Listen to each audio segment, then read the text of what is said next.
Hello everybody. So there was some comments on the cricket from a West Indian commentator, Ian Bishop, that said Australia's fast bowling lineup will look very different in the next couple of years because Josh Hazlewood, Mitchell Starc and Pat Cummins will retire, and we'll probably have Nathan Lyon go with them. They've been Australia's stalwarts for the last 10 years or so, and there's nobody coming through.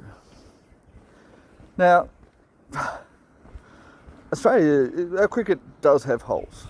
I'm going to just say that they do. And Ian Bishop was a fast bowler, Ian Bishop, so he has the fast bowler lens. Our holes are in batting, not bowling. All right, and this is not just our lineup, but also our backup. We particularly have problems with the opening batsmen, and this has been the case for a number of years. So David Warner came through, yes, but even when Matthew Hayden was opening, we struggled to have another one with him. And we did have Justin Langer. He became an opener. He was a number 3. And then to replace him, we had David Warner and had Chris Rogers for a little while. They were good.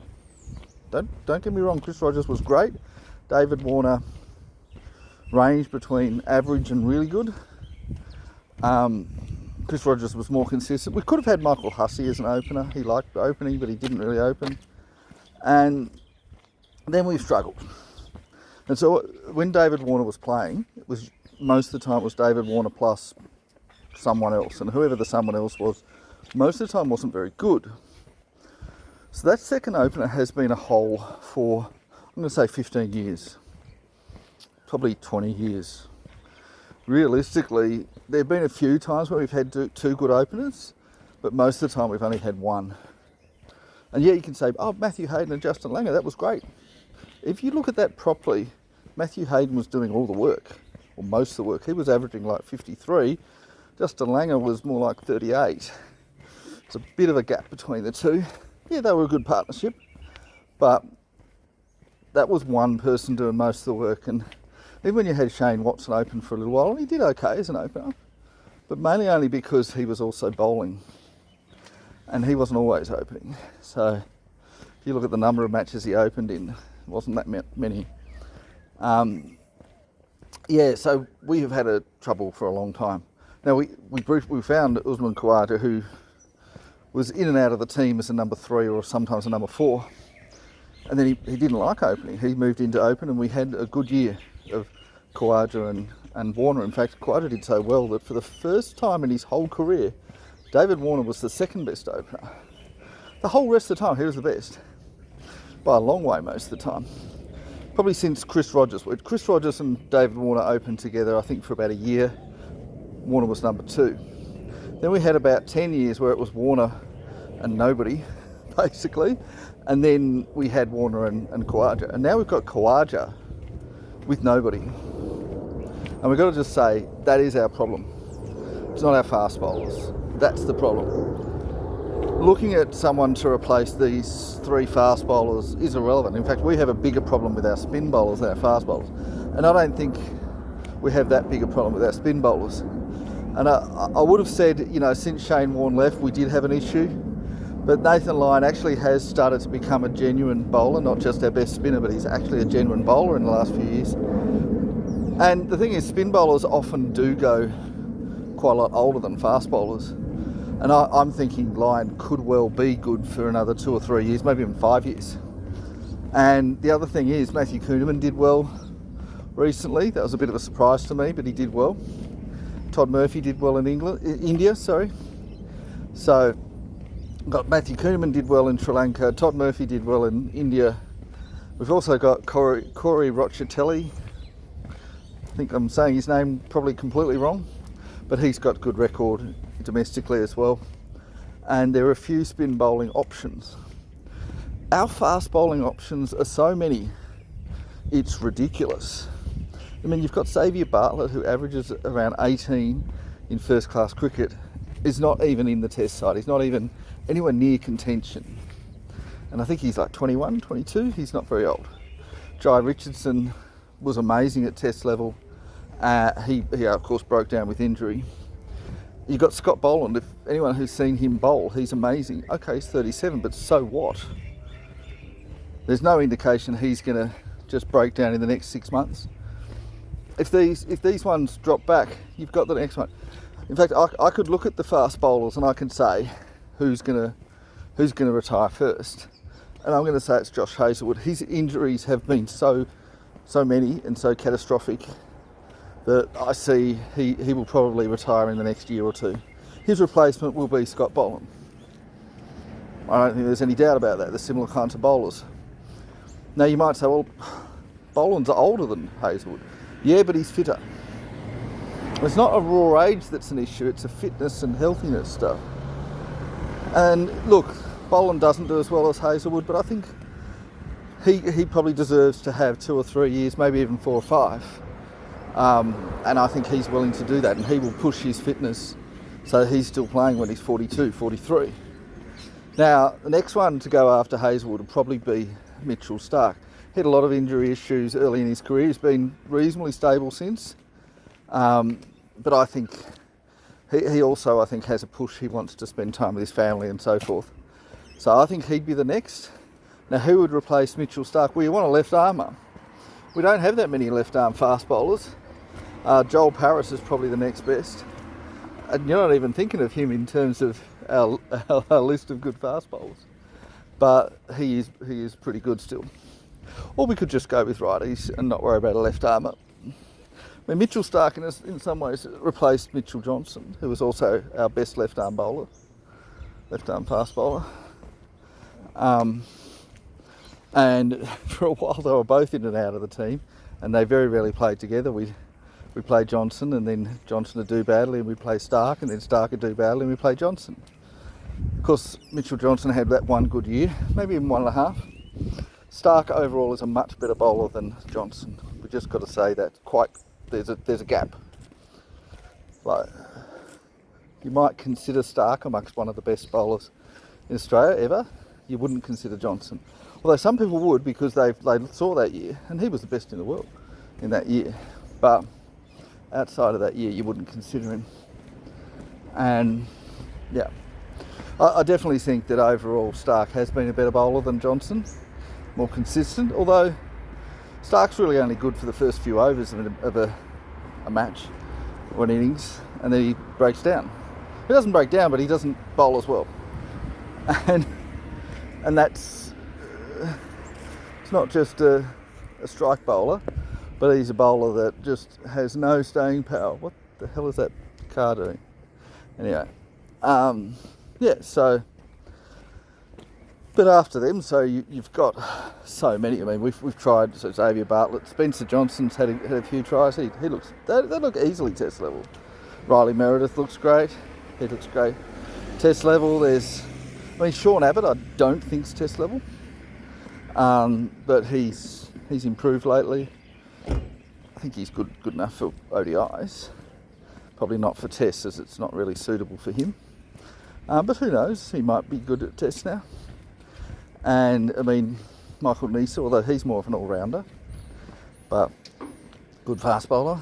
Now, he's getting on a bit, but again, I don't think that age is necessarily a factor. It's more fitness, but he has been breaking down a lot, so maybe fitness is an issue for him too.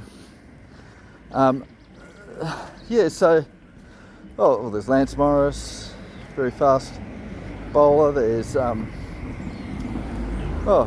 said Joel Paris, that's another one. There's all sorts of bowlers at different levels. So much so that I would think, I mean, I've said that I think there's about 30 test level fast bowlers for Australia. Now, they're not all the same level. There is a rank. It's not quite a clear rank, but there is a rank from the better ones to the not so good ones. And look, realistically, how many bowlers that are coming through can genuinely say that they are better than our top 3, which is Hazlewood, Starc and Cummins? So how many of them could definitely replace them and be better? And I would say that there's 3. And those 3 are Scott Boland, Jai Richardson and Xavier Bartlett. Say those three are without question better than the three that we have, or at least can be better. I'm not saying they're always better, but they can be better. And I'm saying anyone else is definitively worse. Now, they're not necessarily a lot worse, but they're definitely worse. So they could improve and become as good, but I think the likes of Spencer Johnson, Lance Morris, Riley Meredith are a little bit worse. And I'd probably say there'd be a fourth one if you include Michael Neser. Michael Neser is more of an all-rounder, but I'd say he could be as good as some of the other. Oh no, probably a little bit worse. And look, but these are still guys that'd be very handy for Australia. If they were playing for Australia and that's all we had, let's say we had Riley Meredith, Lance Morris and Spencer Johnson as our three, they're not going to be bad bowlers. They're definitely test level. And if they were our bowling group, they'd be fine. I have no issues with them at all. Now, I would rather have the supremely good bowlers like Xavier Bartlett. Let's say you had Xavier Bartlett, Jai Richardson and Joel Paris, for example, because you want the left armour. That would be extremely good. Like, these are bowlers that average around 20 in first class cricket. And Bartlett's actually less than 20. It's about 18, 19. And, you know, they've all played international cricket. They've shown they can step up. None of them have played tests that I remember. Jai Richardson has. Now, Jai Richardson's the injury-prone one. The other two don't get injured. Joel Paris does a bit, but if you had those three fully fit, they're smashing the three that we have right now. They're absolutely destroying them. If you had a team and you had everybody else the same, and you had those three fast bowlers, you've got Bartlett, Jai Richardson, and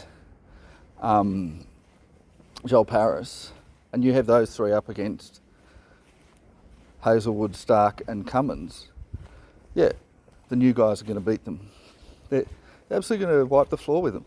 Now, you then say, well, okay, but what about experience? Yeah, with experience, there's a chance that the Cummins, Stark and Hazlewood will get some out. And the thing is that the Stark, Hazlewood, Cummins group, the reason that they did well is that they were all contributing. So if you compare it to, for example, when we had Glenn McGrath playing, it was really Glenn McGrath doing all the work. Now, you had Jason Gillespie, he'd do okay. And you had Brett Lee, who was sometimes in the side. And Brett Lee he'd just get a few wickets here and there. He was not really very good at tests. Brett Lee was more of a one-day international bowler. He still played a few tests, but he wasn't really test level. Jason Gillespie, I'd say, very lucky to be test level. Both of them were a long way behind the bowlers that we have today. Although Glenn McGrath, I'd say, was a long way ahead. So, if you were talking about our best bowler, yeah, Glenn McGrath was better than any of the bowlers we have at the moment. But if you were talking about the three combined, they are better than McGrath, Gillespie and Lee together. It's a better group of three. Now, of course, we had Shane Warne. Now, the thing is, back when we had Shane Warne, the partnership was more McGrath and Warne than it was Gillespie and Lee. And Warne was much better than Nathan Lyon. And I'm sorry, people that love Nathan Lyon, he's not as good, not even close. And with that being said, Shane Warne sometimes didn't believe in himself. There were times when he was horrible. And we've got to remember, there were times when he was injured. He went to India. Indians made fun of him for not being able to do well in India. Partially that was because he was injured when he went there. But he also did lose confidence at different points. And he didn't play as well. And there were a lot of hunches involved with him, a lot of feelings and all that. And he got so much support and it actually worked. He was disqualified for a year for taking drugs. And then he said, well, it was actually taking a diuretic, which was a masking agent that can cover the use of things like steroids. So there was no proof he took steroids, only that he took diuretics. Now, diuretics can also be used to lose weight. Do we believe that he was using it to lose weight, or was he using it to hide steroid use? Well, I didn't see any evidence that he was taking steroids. Like, if he was taking steroids, he should have had big muscles. I never saw that, and I also don't think that steroids are really that useful for a spin bowler. Maybe for a fast bowler, but for a spin bowler, probably not. It's more of a skill thing. So my gut feeling is that he wasn't taking steroids. And the other thing is, look, maybe having big strength is important for big hitting batsmen or big fast bowlers, but cricket's not really a sport where drugs make that big a difference.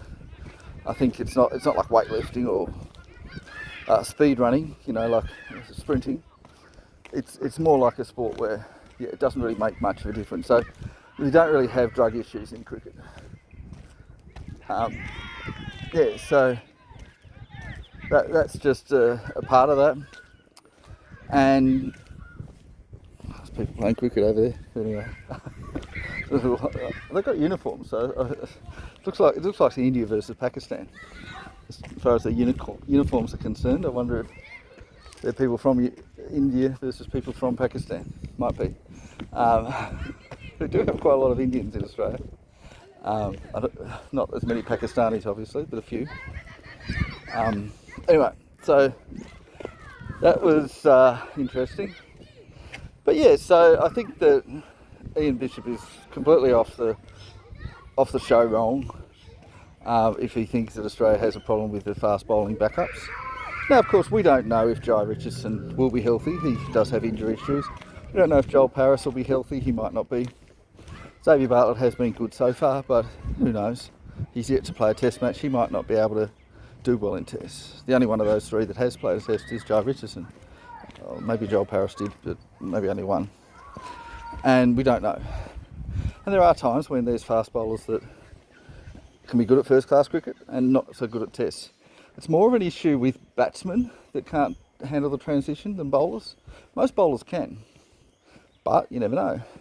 Of course, we find with spin bowling that our grounds don't usually help spin bowling, so the step up will be someone with a pretty average, a pretty terrible record that suddenly is expected to do wonders, and that can be a bit of an issue.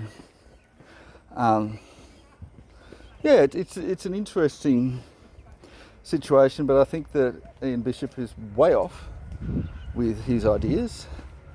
And I mean, obviously he's not from Australia.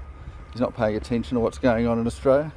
And this idea, it is coming from a number of international sources that believe that Australia will have an issue when these three retire. Look, I can't say we'll have the same bowlers.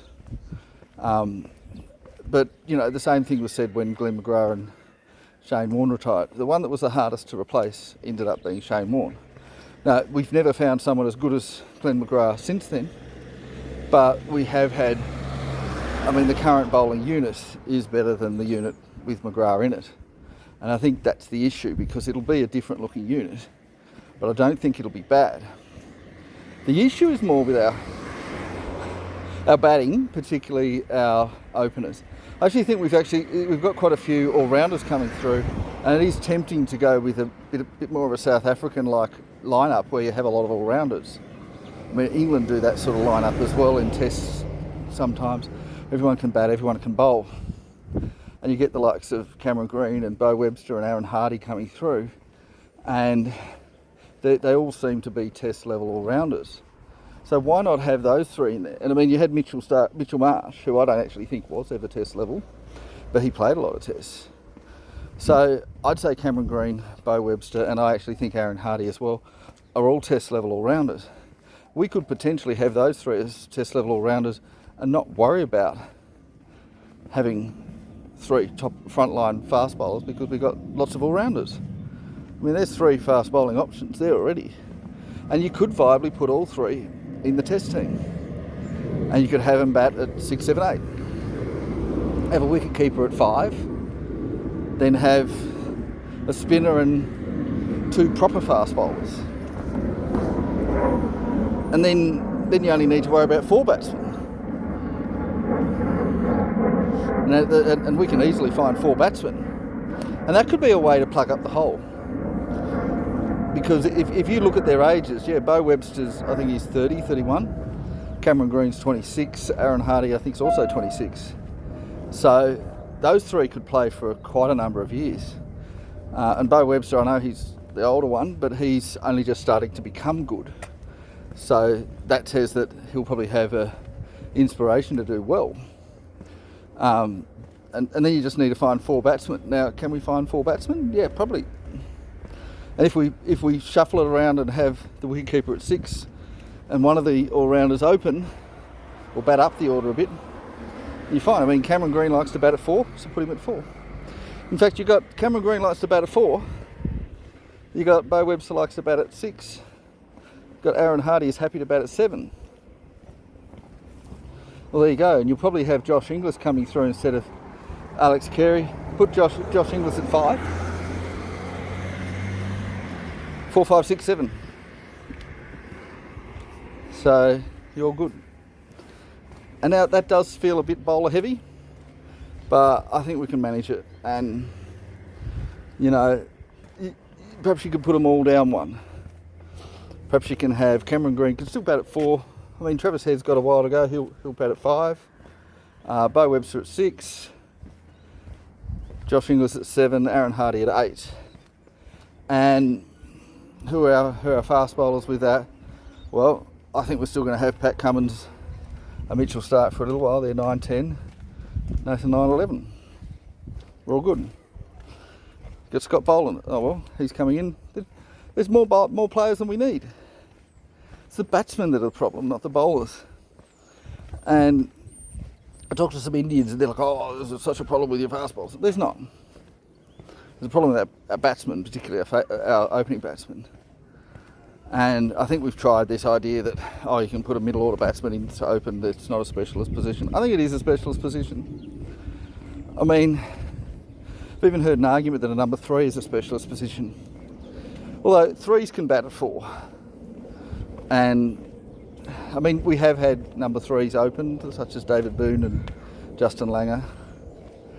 And we've had, but it's a lot easier for a number 3 to bat at 6 than for a number 3 to open. Ricky Ponting never opened. He started off batting at 6 and then he slid up the order as he got better. Went from 6 to 5 to 4 to 3. He did best at 3. Do you have a different mindset? I think you do. I mean, if you're at 3, you could be, it's one of the most nervous positions because you could be coming in second ball or you could be coming in with 300 runs on the board. You don't know. I mean, if he was batting 3 behind Matthew Hayden and Justin Langer, you can almost, most of the time they'd get 50 if not 100 for their first wicket. Gives your number 3 a bit of time to relax. Your number 4 is a bit of a different spot to your number 3 because it's not only waiting for 1 lucky wicket but 2. So you usually have a bit of time. Your number 5, you're settled in by then. The ball's a bit softer and so forth. And your number 6, it's towards the end of the innings. In fact, you're usually the last of the recognised batsmen. Plus, you probably have to bat with the tail. So there's different mindsets for them. Like if I think of a number 6, I'm thinking of a Steve Waugh who batted with the tail really well. Alan Border did fairly well with it. Or someone like a Michael Hussey. So, yeah, you can have an all-rounder in that spot. Beau Webster's there. I don't think he has the mindset of someone that can bat with the tail, but he can develop that. Your number 5, you've got your Travis Head. Number 5's an easy batting position. I think anyone could handle number 5. Number 4 too is pretty easy. So, you know, at the moment we don't know who's our number 4, but we had Steve Smith there. So it's Steve Smith at 4 and Travis Head at 5. They're the 2 easiest batting positions. And we had Marnus Labuschagne at number 3. That's one of the difficult positions. So I'd say that's harder than opening because you're not sure if you're going to come in straight away or after ages. You've got no idea.